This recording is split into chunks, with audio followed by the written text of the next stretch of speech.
பற்றி சொல்லித்தர்றேன்.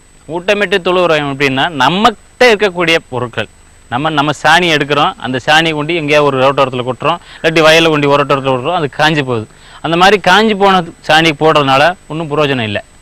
பண்ணை கழிவுகளை கொண்டு நம்ம கையில் இருக்கக்கூடிய பயிர்களை கொண்டே ஊட்டமிட்டு தொழு உரம் தயார் பண்ணுறோம். அந்த ஊட்டமிட்டு தொழு உரத்துக்கு தேவையானது நம்ம பண்ணை கழிவுகள், அது மல்லாட்டு தோல், மல்லாட்டோட சிக்கை, அந்த வாழை மர சாறு, பண்ணை கழிவுகள் எதுவாக இருந்தாலும் அதை எடுத்துக்கலாம். அதுக்கு நம்ம ரோட்டோரத்தில் கொட்டி வச்சுக்கலாம். நம்ம மாட்டு சாணி, ஆட்டு சாணி, எந்த சாணி கழிவு பொருட்கள், பண்ணை, நம்ம வீட்டு விலங்குகள் சாணி, நாய் சாணி கூட எடுத்துக்கலாம், ஒன்றும் தப்பே கிடையாது. அதெல்லாம் எடுத்துக்கிட்டு ஒரு வச்சுருக்கணும். இந்த மாதிரி நிழலான பகுதியில் இல்லை ஒருத்தர வெயில் அடிச்சாலும் பரவாயில்ல, ஒரு பக்கம் வெயில் அடிச்சாலும், ஆனால் 12 மணி 1 மணிக்கு அடிக்கக்கூடிய வெயில் பகுதியில் இருக்கக்கூடாது. இது வந்து நுண்ணுயிர்கள் பெருகும். நம்ம போட்டு வச்சிட்டோம்னா அந்த அசோஸ் பயிர்களும் குப்பைகள்லாம் போடும்போது நுண்ணுயிர் பெருகும். தண்ணி தெளிச்சிக்கிட்டே இருக்கணும். அதை எப்படி செய்யுங்கிறத இப்போ உங்களுக்கு சொல்லிக் கொடுக்க போகிறேன். நிழல் பாங்கான இடம், தண்ணி மழை தண்ணி வந்தால் அந்த தண்ணி வந்து குழியிருந்து ஓடக்கூடாது. அதுவும் நிழல் பாங்கான இடமா இருந்தால் இருக்கணும். தண்ணி மழை தண்ணி வந்து இதுக்குள்ளே வந்து வெளியே போகக்கூடாது. ஏன்னா இந்த மழை தண்ணி வெளியே போகுதுன்னா இதில் இருக்க சத்து புறா ஓடி வெளியே போயிடும். அதனால் மேடான இடத்துல நிழல் பாங்கான இடமா இருக்கணும். இந்த மாதிரி இடத்த தேர்வு பண்ணிக்கணும். குறைஞ்சது ஒரு 3 அடி அகலம், நீளம் எவ்வளோ வேணுமா வச்சுக்கலாம். நம்ம பண்ணைக்கிளி எவ்வளோ இருக்குது அது மாதிரி நீளம் எடுத்து வச்சுக்கலாம். அது மாதிரி பிட்டு போட்டுக்கலாம். ஒரு 30 நாள் வச்சுட்டு கிளறி விடணும். அந்த ஹீட் இருக்குது, கிளறி விடணும். தண்ணி தெளிச்சு விடணும். ஒரு 3 அடி அகலம், இந்த பக்கத்து போயிட்டு இந்த பக்கத்து போகிற மாதிரி பாதை வச்சுக்கலாம். 2 அடி பாதை, 4 அடி அகலம், 20 அடி வச்சுக்கலாம். நம்ம கையில் எவ்வளோ பண்ணை கழிவுகள் இருக்குது அதுக்கு தகுந்த மாதிரி இடத்த ஷேர் பண்ணிக்கலாம். சரிங்களா? இப்போ நம்ம தயார் பண்ண போகிறோம் பண்ணை கழிவு. இந்த மாதிரி எடுத்து வச்சுக்கணும். பண்ணிக்கிட்டோம்னா ஈரம் வந்து பாதுகாக்கணும். ஈரம் தான் மெயின் முக்கியம் அதில். ஏன்னா ஈரம் இருந்தால் தான் நுண்ணுயிர்கள் பெருகும். நுண்ணுயிர் பெருகினா தான் மறுக்கலாம் அந்த மக்கக்கூடிய நம்ம போடக்கூடிய காஞ்ச தருவுகள் சாணிகளை மக்கி கீழே இறங்கும். ஒரு 3 அடி போட்டிருந்தோம்னா ஒரு 15 நாள் 1 அடி குறையும். குறைய ஒரு 30 நாள் கழிச்சு கிளறிடணும். கிளறி இறக்கிடுச்சுன்னா இந்த ஊட்டப்பட்டிய தொழு உரம் 1 ஏக்கருக்கு 4 மூட்டை போட்டாவே போதும். ஒரு ஏக்கருக்கு எந்த பயிராக இருந்தாலும் சரி ஒரு 50 கிலோ மூட்டையில் 4 மூட்டை போட்டிங்கன்னா போதும். இது மைக்ரோ யூனிட் மாதிரி சொல்கிற மாதிரி எஃபெக்ட் உள்ளது, நல்ல பவரான உள்ளது. என்னென்ன போட்டிருக்கனால கரும்பு சாறு போடுறோம், அசோஸ் பயிரெலாம் போடுறோம், பைத்தமாவு போடுறோம். அதனால் ஊட்டமேட்டி தொழு உரம் போடுறதுனால இதை நேரடியாக பயிர் எடுத்துக்கும். நீங்கள் காஞ்ச சாணியை வயலில் கொண்டு போட்டிங்கன்னா அது ஊறி அடுத்த போத்து தான் வேலை நடக்கும். நானும் போட்டுட்டேன், 2 வண்டி அடித்தேன், 2 டன்னு போட்டேன், 3 டன்னு போட்டேன், எனக்கு பிரயோஜனம் இல்லை. இந்த மாதிரி ஊட்டமேட்டி தொழு உரம் போட்டு போட்டுட்டிங்கன்னா நேரடியாக எந்த பயிராக இருந்தாலும் எடுத்துக்கும். இது ஈரத்தோடு கொண்டு போடுறோம். அற்புதமான ஒரு மகசூல் கிடைக்கும். அற்புதமான ஒரு ஊட்டமேட்டி தொழு உரம் தயார் பண்ண போகிறோம். இப்போ வந்து பண்ணை கழிவுகளை நம்மக்கிட்ட கிடைக்கக்கூடிய எந்த பண்ணை கழிவாக இருந்தாலும் சரி கீழே ஒரு லேயர் போட்டுறோம். இதை பண்ணை கழிவுகள் இந்த மாதிரி பரப்பிட்டு நம்ம காஞ்ச சாணிகள் இருக்கு பாருங்க, சாணிகளை இதில் நல்லா ஒரு அடி நல்லா பரப்பிடணும். உள்ள கொட்டுங்கண்ணா.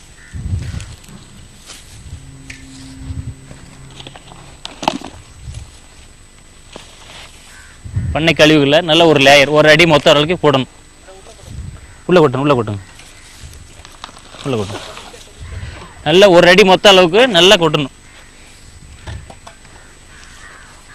இல்லை கண்ணாடி, இரும்பு, பிளாஸ்டிக்கு எந்த ஒரு பொருளுமே இதில் வரக்கூடாது. நம்ம நேரடியாக நம்ம வந்து வயலுக்கு போட போகிறோம். ஏன்னா கை வச்சு தான் அள்ளுறோம். இதில் மண்புழுக்களும் உற்பத்தி ஆயிரும். இதில் ஆட்டோமேட்டிக்காக மண்புழுக்களும் உற்பத்தி ஆயிரும். இப்போ 1 அடி இப்போ கீழே வந்து மக்கக்கூடிய பொருளை எதாவது போட்டுறோம். பாலித்தீன் கிளித்தீன் எதுவும் போடக்கூடாது. மக்கக்கூடிய பொருள் எந்த பொருளாக இருந்தாலும் போடலாம்.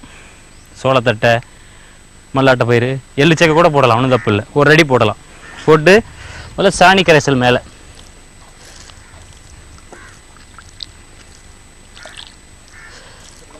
சாணி கரைசல்னால மேலே தெளிக்கணும்.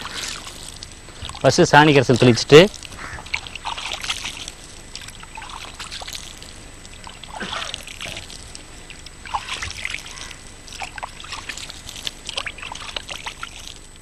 அடுத்தபடியாக பயத்த மாவு நல்லா போடுறோம். நுண்ணுயிர்கள் பெருகிறதுக்காக, இதில் உயிர்கள் இது பாக்டீரியல் பெருகிறதுக்காக பைத்த மாவு. அப்புறம் வெள்ளை கரைசல்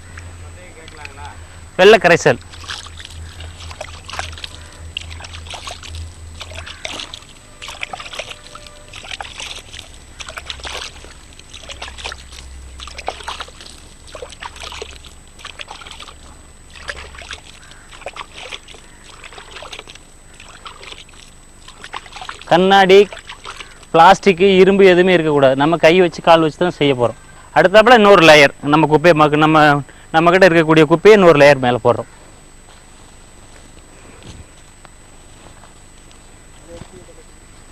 கொண்டா உள்ள அங்கே கூட்டி கொட்டுண்ணா ஒரு அடி லேயர் அங்கே கூட்டி கொட்டுங்க.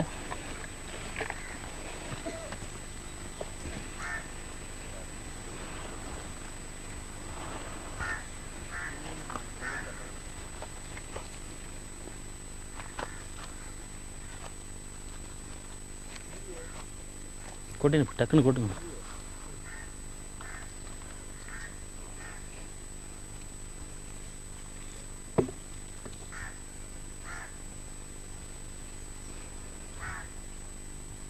அதே மறுபடியும் சாணி கரைசல்.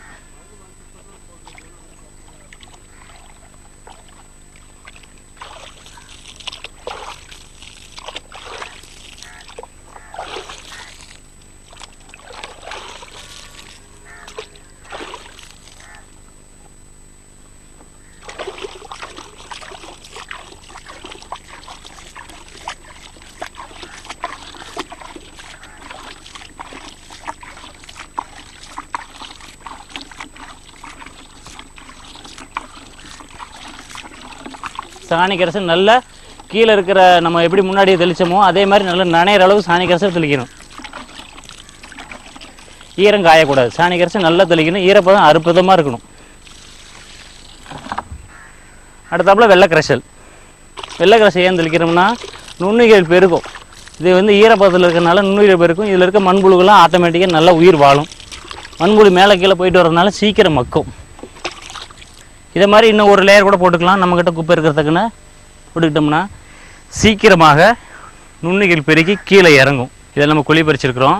ஒரு லேயர் பண்ணை கழிவு காஞ்ச தலை இலத்தலை இருந்தாலும் சரி அதை முதல் லேயர் போடுறோம். போட்டுட்டு நம்ம மக்கக்கூடிய சாணி மக்காத சாணி நமக்கு வெயிலில் போட்டிருக்கோம்ல அது ஒரு அடி போட்டுடுறோம். ஒரு அடி போட்டுட்டு மேலே வெள்ளை தண்ணி தெளிக்கிறோம், சாணிப்பால் தெளிக்கிறோம், வெள்ளை கரைசல் தெளிக்கிறோம்.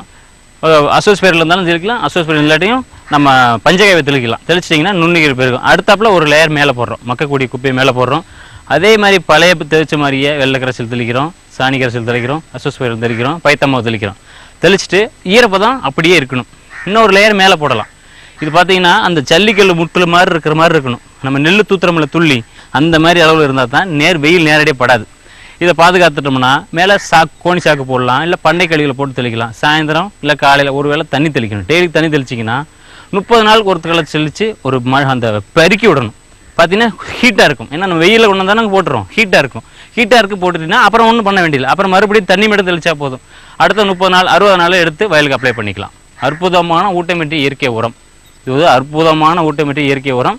4 மூட்டை போட்டால் போதும். எந்த வயலுக்காக இருந்தாலும் சரி 4 மூட்டை போட்டால் போதும். அற்புதமாக வேலை செய்யும். இது அற்புதமான உரம், ஊட்டமிட்டு இயற்கை உரம். மலரும்